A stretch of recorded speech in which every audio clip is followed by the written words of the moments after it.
One missing four-digit code could instantly erase hours of work, and the only people who could provide it were already living tomorrow. For years, my company had an ultra-specific rule about file naming on our internal server. Every document had to start with a four-digit code that only one department was allowed to assign. The problem was that this department worked from a different country, and their time zone was 9 hours ahead of us. If you needed a code after their shift ended, you just had to wait until the next day.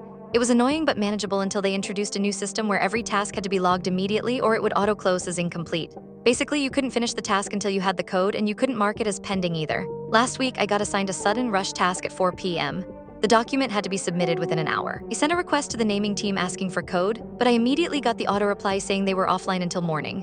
Normally, I would just improvise, add a temporary name, and fix it later, but 2 months ago, I had been written up for doing exactly that, so I just sat there staring at the clock. When my supervisor came by 20 minutes later and asked why nothing was uploaded yet, I explained the situation. Told me to just rename it myself and deal with the naming team later. I politely reminded him that this was the exact action I had been written up for and I couldn't take that risk again. He then told me to follow policy, so I did. I logged the task as blocked, waiting for the proper file code. The system automatically marked the task as failed at the deadline, and because it was a high-priority client, the system instantly forwarded the failure to upper management. The next morning, 3 different managers were blowing up the naming team, asking why they didn't respond.